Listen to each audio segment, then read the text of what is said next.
welcome to the Core Dog Experience. I'm Corey, where I talk Ohio State Buckeyes. So, you know the drill. If you're feeling this afterwards, please hit the like button. If you enjoy Buckeye talk in general, please subscribe.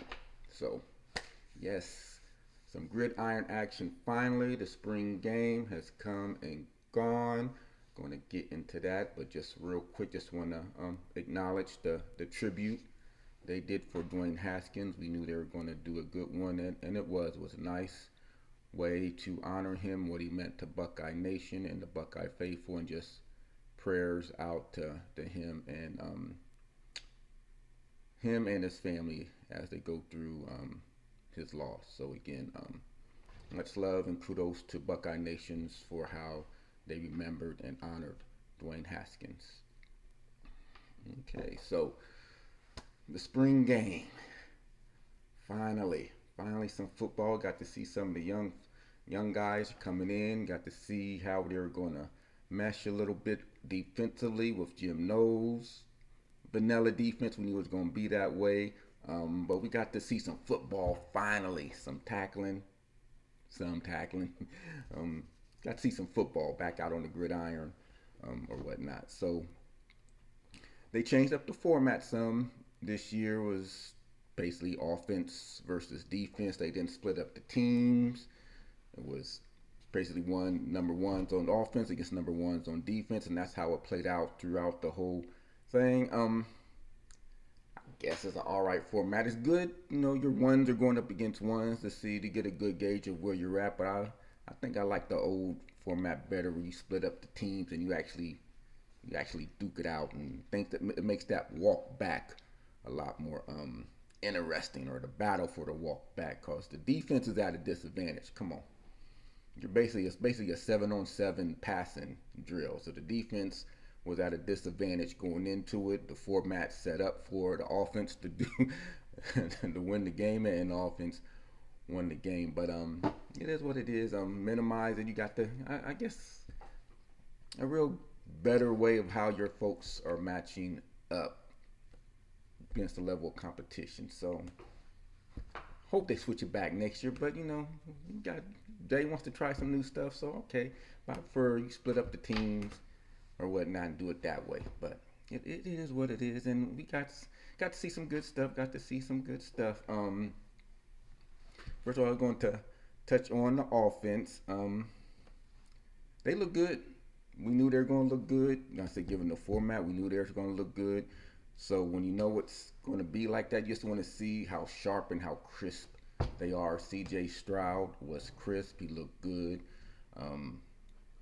JSN, Jackson, Smith, and Jigba, he looked good. The offense in general just looked good. The receivers are running backs. 3 legit running backs. Evan Pryor's bulked up some. He's looked good. Mayan Williams trimmed down some. He looks good. So offensively, we know we were going to be good at the skill positions. Want to see how the offensive line was going to look. Again, vanilla defense. So when it's vanilla like that, you want to see how they're doing on their one-on-one matchups. And for the most part, they held up well. I said they're probably going against some of the better defensive ends they're going to see in the country this year. They see them on a day in and day out basis, so that's only going to make them better. I was interested in seeing how the guards are going to hold up, given some our interior line last year sort of let us down the stretch and trying to run up the middle and do some of that short yardage stuff. But all in all, I think they look good. Sawyer and JT and some of the line, they got through on a couple occasions, but that's to be expected. Those guys are good, and respecting big years out of those defensive ends. But all in all, I think the offensive line looked good. Ryan Day mentioned he wants to develop some depth along the offensive front, so don't know if anyone really stepped up on the second unit there on that. So I know that's something they're going to continue working on heading into the big game coming against Notre Dame. They got to develop that offensive line depth. So we're going to see how that looks. Wide receivers, again, getting back to Jackson Smith and Jigma, we knew he was going to didn't play much, and we knew he wasn't. You know what you're getting in him. No point in risking anything. Marvin Harrison, he's slotted in, pretty much cemented in as the other starter now, based off what he did in the bowl game and just throughout spring practice. He's sort of solidified that number 2 spot. And from my last video, I was looking forward to seeing Julian Fleming, but he's nicked up again. He's just one of those, and Cameron Babb, they're nicked up again, and that's the one receiver. That's the one position group is wide receiver. You just really can't afford to be having these lingering issues, injuries, because the receiving room and the talent is just so deep, and you just don't want to get lost in the shuffle because you can't get on the field.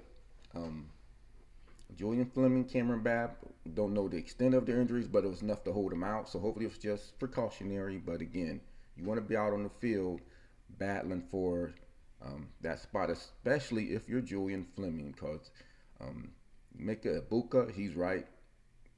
He's right on his heels for that 3rd spot. So hopefully Julian can get healthy and stay on the field. But if he's not, then we got guys just waiting in the wings, and Emeka, he's ready to go. He looked good in the spring game. All the receivers looked good in the spring game. Jaylen Ballard, another one, if he can stay healthy. Like I said, supposedly he's the fastest of the group, so hopefully he can stay healthy. And just seeing some of the younger guys, Xavier Johnson, he had him a good spring game. Hope he think about the guys these receivers have good spring games. Remember Torian Washington way back in the day, he teared up in the spring game that you wouldn't see him the rest of the year. So, but in this case, hopefully Xavier Johnson, hopefully he can get on the field in some meaningful games and some meaningful minutes. He looked good. He's put in the time. Yes, he's a special teams beast. So hopefully he can get in there on some of the offensive snaps and do something on the offensive side of the ball as well. Again, Cameron Babb. Just can't stay. Just him and Jim. They got those bodies. Can't get right. That's gonna be one of my themes this year. Just can't get right. They got them bodies. Their heart and soul want to do it, but their bodies just can't seem to get right. So hopefully, they can get rid of these nagging injuries. Get healthy heading into September, and getting ready for Notre Dame. The tight ends. I thought we were going to see Cade Stover a little bit more, but that's right. We know what we're getting in him. He's coming back over from the linebacker spot, and he's pretty much locked in as the number 1 tight end. So it's interesting to see G. Scott, see how much playing time he was going to get. He had a good game. I'm excited though about Royer. He looked really good. Joy Royer looked really good. He's a real good a receiving type tight end. He's tall, athletic, got good hands, and again, if we can find a way to utilize our tight ends, it's going to be things are just going to make us that more lethal offensively. But I liked what I saw in the tight ends. Sam Hart got in there a little bit. So again, young, talented, inexperienced, but I think the talent's there. I think the athletic ability's there. And if we can get those guys on a good rotation, get some blocking out of them, because that's what it's going to take to get on the field. But talent-wise, receiving-wise, catching-wise, Joy Royer looks the part. G. Scott, he's a converted receiver, so you know he's a good route runner. Thing with him is can he block? If he can block and get out there on the field, that's just another weapon at the tight end position. So all in all, the offense looked good. So then it gets down to the battle for the backup quarterback. Kyle McCord, Devin Brown. They both look good. If God forbid if something happens to CJ, I'm comfortable with either one of those folks. Kyle McCord, he's pretty much locked in as the number 2 quarterback heading into the spring. I don't think he did anything to lose that. If anything, he probably solidified it even more so. Devin Brown, he did good, but he didn't do anything to me to overtake Kyle McCord or even challenge him for that backup spot. So I think heading into our Notre Dame game, our quarterback situation is pretty locked in. C.J. Stroud, Kyle McCord, Devin Brown, and all three of them are good. So again, I'm excited about the offense. Um, it's about what they can do, what we're gonna. So if we can just get just a little bit of something from our defense this year, we're gonna be hard to handle. We're gonna be hard to handle. And speaking defensively, let's go ahead and take a look at that side of the ball. Going in, Jim No said we're going to run a pretty basic vanilla defense. They didn't do a lot of blitzing, a lot of bunch of schemes. It was just pretty straight up. So when it's that type of format, you're not going to be doing a bunch of blitzing and a bunch of um, trying to fool the quarterback. You look on the defensive line. For me, I look at the one-on-one battles where they win in their one-on-one battles, and for a good portion of those things, if that had been live, they would have had some of those sacks in there. Of course, you're only playing two-hand touch, especially when Stroud was in there. But they got in there a couple times, and they let the guys go ahead and throw the ball. I said a favorite the offense. We knew that, but you can see they were getting pressure. They did. I thought they got a fair amount of pressure, especially when McCord and Brown are in there. They made them move out of the pocket and make the throw. So when it's that basic and vanilla, you're looking at the one-on-one matchups. And I think on that end, I think our defensive line did really well. Tyleik Williams, he looked good. He slimmed down some. He said he needed to lose some weight, and I think that's part of why he sort of disappeared during the second half of the season, because he came out like gangbusters when he first stepped on the field at the earlier part of the season, and he just seemed to lose steam, and he attributed that to just being too heavy. So he slimmed down a little bit. I think he's still over 3, but he slimmed down from what he was, and he looked a lot fit, a lot more quicker out there. So I think our interior line, a bunch of guys coming back. Our defense is experienced. We got a good experienced defense. So again, I'm gonna harp on this. If it's not the talent, because I think these guys are talented, then there was the scheme and the coaching we were running last year, and why our defense has been so poor. So hopefully we didn't get to see none of we didn't see none of the scheme stuff Jim knows was gonna have ready to go. He's saving that for Notre Dame. He didn't do a lot of different schemes. It's just straight up. You go get the quarterback. You know where. So when it's like that, are you winning your one-on-one battles, and are you in position to make the play? Because like they weren't doing a bunch of live tackling, but are you in position to make the play? And for the most part, I believe the linebackers were there. I know they had the two. They gave up the run to Evan Pryor, which was, like I said, our running backs are deep. They gave up the run to Evan Pryor for the touchdown, and they gave up the big run to Mayan Williams. But other than that, I think they did a good job. And you got those type of speedy backs. Like I said, I'm gonna flip back to our running backs a little bit. They just last year when Henderson went down, Mayan Williams wasn't really ready to go in. And Master Teague, I love the dude, but he's not a lead back. He was never a lead back. But if something happens this year, Henderson gets nicked up, I'm comfortable with Evan Pryor and Mayan Williams taking bigger roles. To me, they're more lead backs than what Master Teague was bringing to the table. Because you saw on the run, they ran through arm tackles. Flip back to the defense to talk about that, but they're running through some of those arm tackles. Now, it's the one thing. Flip back to the defense now. So that's the one thing the defense live tackling. It's probably the first time they've done it, and there was a lot of arm tackles. I know it was real evidence on that one run. Getting back to Evan Pryor was real evident on that run by Evan Pryor. Just a lot of more arm tackles than you would have liked.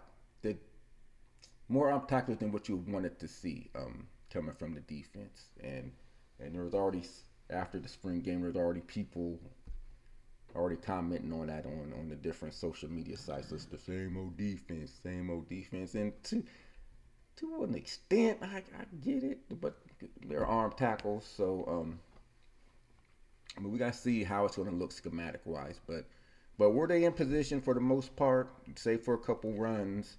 Of course, they wasn't wasn't going to do a whole bunch of running, but on the 2 runs they gave up, made a lot of arm tackles. So hopefully they'll be able to fix that up.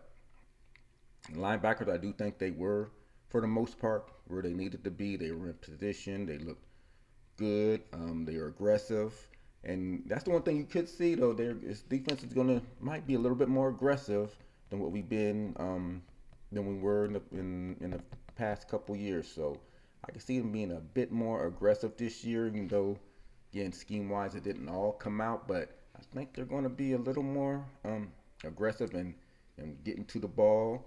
And hopefully the linebackers will be playing more on instinct and just let these guys be the athletes they are.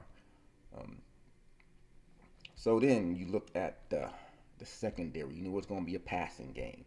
How were our young cornerbacks going to hold up against those receivers? And they did good. I thought they did good. Given the format, I thought they held up well. They did what you thought they could do. I mean, Jordan Hancock looked good. Jair, they look good. I mean, Jaylen Johnson, our cornerbacks look good. Young, but I liked what I saw out of them. They were in position for the most part. They broke up a lot of passes. So I thought our corners did good. Going against those receivers, they were in position to make plays, and they were spot on for the most part. I thought the corners, they did their thing. Who flashed, and then our safeties. I was glad to see Proctor out there. Tanner looked good. The guy I was impressed with, the 2 guys that flashed to me the most on defense was the true freshman, Kai Stokes. He had a pick 6. Maybe that's why he's playing defense, because he had a pick 6. And that was off C.J. Stroud. He got held on. He made a perfect break on read the play, made the perfect break on the ball. The play right before the end of the second quarter. He was in position, broke on the ball, and if he would have just held on to it, that was a pick 6. Because the young man's fast, they weren't going to catch him, and he was in a perfect position. And so I'm excited about. And he was the first one, I believe, to lose his first true freshman to lose his black stripe, and I can see why. That wasn't the only play he made. He made a couple plays, so he stood out in that spring game. So I'm sure his stock rose. Jordan Hancock, again, he looked really good. All in all, our young guys looked really good, and I was impressed by him. So we'll see what kind of I'm just anxious to see the scheme now. We got the talent. Now I'm just thirsty for some more. We got some little gridiron going on out there. They look good. The defensive, again, they look good. Would have liked to see more of Zach Harrison, but JT and Jack Sawyer look good. JT, he put a spin move on one of our linemen, and it was sick. It was sick. It wasn't our starting tackle, but that move JT put on, it was the spin move. I think it was in the third quarter. He put the spin move on the guy, and the guy was just left standing there, and that was just a thing of beauty. So he looked good. I think our defensive line in general is going to look good. And just looking at how they did against the line and winning those one-on-one battles, given the vanilla style of defense and how basic it was, and how we weren't doing a lot of blitzing. So that's little stuff like that I was looking for. And JT, he looked good. I believe, again, our secondary looked good. I think our defense is going to be just good enough. Good enough to let us do something this year. They're going to be good enough to do something this year. And again, our offense looked good. You know what I liked about the offense? See, and I ain't trying to open up no can of worms or nothing, but C.J. Stroud did a keeper. He got what, 3 yards? Boom. That's all. That's all out. Just do that once, twice a game. Keep our offense on the field, keep that defense off the field just once, twice a game. We kept the keeper. You saw how open it was, wide open, 3 yards untouched. That's all you got to do. That's all folks were asking for. A little quarterback keeper a couple times a game. That's all. But I digress. Just a couple times a game. That's all. But they look good. They look good.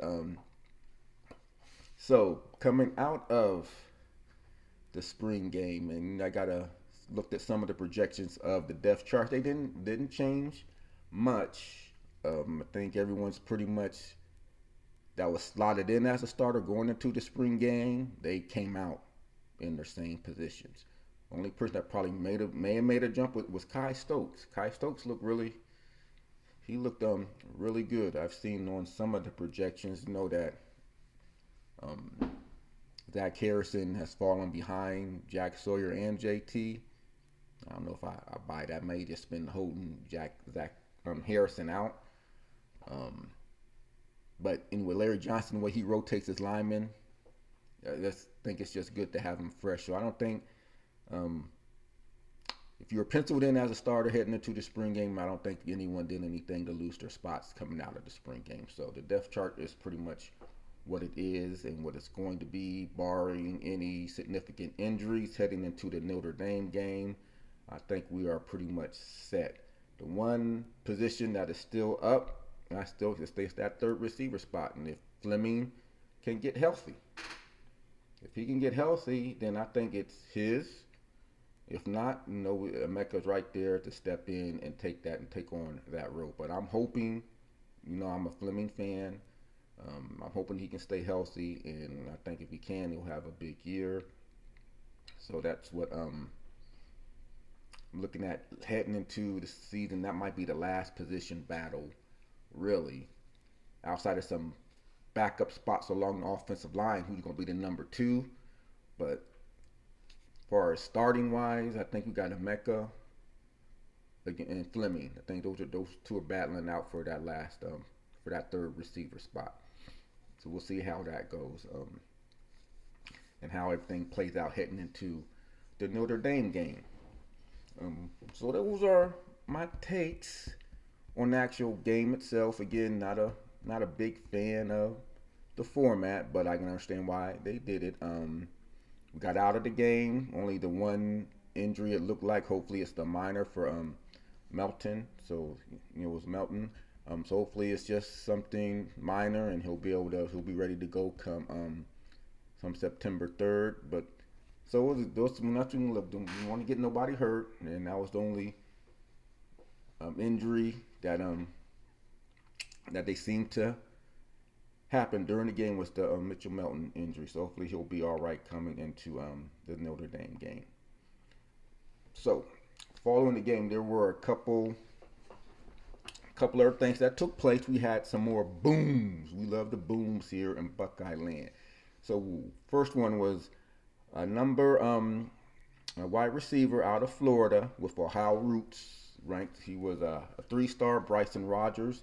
Shortly after the spring game, made his commitment to Ohio State, and for all intents and purposes, he's a 3-star. But we know how the last 3-star receiver worked out here at Ohio State. It worked out pretty well.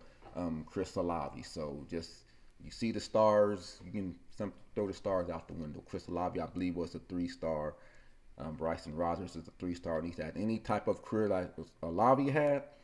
We doing all right there. So boom, he was the number 8 commit to the incoming class, and then shortly thereafter, we had another boom, Jaylen Johnson, another prospect out of Florida, 4-star cornerback.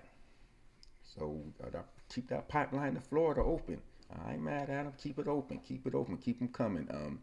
But another 4-star cornerback out of Florida, and so we already get a couple following the spring game. I was hoping to get a little bit more, some more boom, so they may still be coming, but those are the 2 that happened shortly after the game. So welcome aboard to those young men, and looking forward to seeing what they think, what they can do and bring to the table here at Ohio State.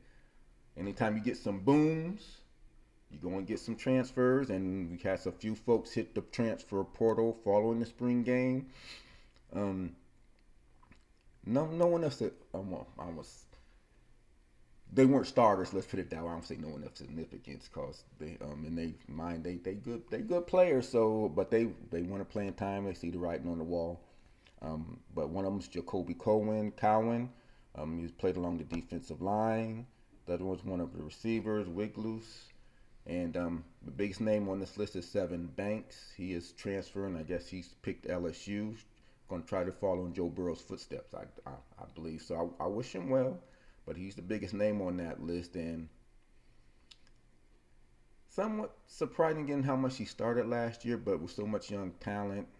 I think he may have gotten passed on the depth chart by Denzel Burke and Cam Brown, and just the youngsters coming in. So he's gonna try his luck at LSU. So good luck to him. But those were, and it's just gonna be a common thing. We're gonna have our booms, and we're gonna have our folks leaving through via the transfer portal. That's just the way of college football now. So good luck to them. And that pretty much wraps up the spring game. So, in other news, glad the football was back. Glad the spring game is come and gone. This whetted my appetite for some football. But there's some other stuff going on at Ohio State. Just seen recently that while still football related, how they like doing their way too early Heisman predictions. Well, guess who is the early front runner to win the Heisman? C.J. Stroud. He is the early preseason favorite to win the Heisman, and that can be a plus or minus because sometimes you start out as the preseason favorite. All the announcers, all the people, sportscasters, they look all season long for the person to take them out. Well, C.J. Stroud, yeah, but look what so and so is doing over here. He's having the same, so they just look for ways to knock that person down. But it's good to be recognized, but they just love pitting you up there so they can knock you down. So hopefully Stroud can come back up what he did last year and put up even bigger numbers because that's what it's going to take. He's going to have to outperform what he did last year to win it because he's a favorite, and we know how that goes. People like knocking the favorite down and picking the next one. They want to be the person that picked the next person. But he's the heavy favorite along with Bryce Young, and then you got a cast of folks afterwards that they mentioned and listed. The person that stuck out in my mind is the Lincoln Riley and Caleb Williams, the SC quarterback. They had, I think they mentioned DJ, the Clemson quarterback, mentioned a couple other quarterbacks, but the one that stuck out to me that could give those two a run for the money is Caleb Williams, the quarterback. Assuming he's going to win the job at SC, follow Lincoln Riley there. Those three, and then right here, Jackson Smith and Jigba. Why he was not listed among the top Heisman favorites, front runners, I don't know. But if he has any type of year that resembles what he did last year, and he's had a couple games like he had against in that Utah Rose Bowl, then he should have been listed amongst the favorites as well. Only thing we got that, then they tend to knock each other out. But Jackson Smith, to me, is the best receiver coming back. He should have been among those favorites. At least in the list I've seen, he wasn't listed, but he very well should be. He's the best receiver coming back until proven otherwise. But Stroud goes into the year as the preseason Heisman favorite, and we're due. Ohio State's due we do a Heisman Trophy winner because we got shortchanged a couple years, and we know that. I ain't gonna go there, but Haskins probably should have won. Fields was in position to win, and if our defense would have been better last year, Stroud would have won. So we're due. Buckeye Nation is due another Heisman. So just be rooting on my boy C.J. Stroud, and hopefully he can bring us home in the offense and the defense can help that along. But he's gonna start off the year as your preseason Heisman favorite. Seen a lot of the mock drafts. Alavi and Wilson are both expected to go high. Wilson projected to go first, but two Ohio State receivers projected to go in the first round. So that's why you see why our receiver room is so loaded. These guys come here and they go high and they do well. And we got a recent history of receivers. It's just it's outside of LSU, who match and Alabama to an extent, but outside of those, who matches us? You go back to Michael Thomas, Terry McLaurin, Paris Campbell, if he can stay healthy. Paris Campbell. We just got a long line of folks that we have sent to the NFL as a wide receiver group. So that's why they keep coming here. That's why Hartline, he just knocks on your door, then you got to fight to get him away from Brian Hartline. So, but Alavi and Wilson are expected to go high, and so good luck to them in this upcoming draft. Defensively, you see why the cornerbacks are coming here as well. DBU, best in America, or however you want to classify it. Denzel Ward has parlayed that to being the highest ever paid cornerback in the NFL. Who would have thought? Who would have thought Denzel Ward, out of all the folks we sent to the NFL, he's the one. And he just keeps that long line. And when you can, long line of folks, you go and you bring these recruits into your house and they can see that Denzel Ward, highest paid cornerback in NFL. Alavi, Wilson, first round draft picks. It just, do you really have to say anything? You just see that. So good. Congrats to him. Keep the pipeline going. DBU, BIA, best in America. So just great. A little bit of basketball news. Seth Towns is returning to Ohio State. And just speaking of injuries, just another young man, talented, but his body just keeps letting him down. Just another one of those folks that just can't get right. His body just can't get right. And they're going to need him this year if he can stay healthy. They will need him this year because he brings the outside shot. That when Orange lost his shot, they didn't have anyone to compliment him that was consistent. So, and that's something Seth Towns can do. So hopefully he can stay healthy. Him, Justice Sewing, and some of the youngsters we have coming in. So wishing him well. And then, of course, we got Notre Dame coming in on September 3rd at the Shoe. I believe we're still around the 10-point range as being the favorites of that game. I'll be looking forward to that game. They're already giving us some bulletin board material, based off the spring game. Based off our spring game and how vanilla our defense was, we gonna bully Ohio State. Y'all saw the spring game. Ain't nothing changed. It was a spring game. Jim Knowles ain't showing y'all his stuff in the spring game. But hey, bulletin board materials. They think they gonna come in here and bully us. So be it. Who knows? They may be right. I don't know. But my got my money on Ohio State that they're gonna not get bullied. They're gonna come out and do what they need to do and make a statement in that opening game. So I'm really looking forward to that game coming up on September 3rd. So again, thank you for tuning in, giving me a watch. If you like this segment, please hit the like button. If you want to comment on what you thought, how the spring game went, did any players flash to you outside of Kai Stokes, Jordan Hancock? I said Evan Turner had a good spring game. G. Scott had a good spring game. Just anyone else that I didn't mention you thought had a good spring game, and worked their way up some the position board there and fight for some playing time. How do you think the McCord Devin Brown battle went?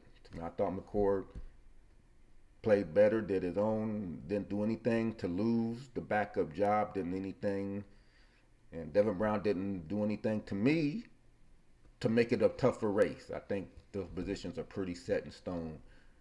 now. But it was a good game, good showing. Excited about what each of these people and young men can do, and I'm just looking forward to the spring game. Um, Coming up, we'll be keeping our looks out for some more booms. I know there's some anticipated ones in the pipeline, so we'll be seeing how that goes as some of these folks wrap up their visits, and we'll just see. I'm looking forward to it. So again, thank you for stopping in.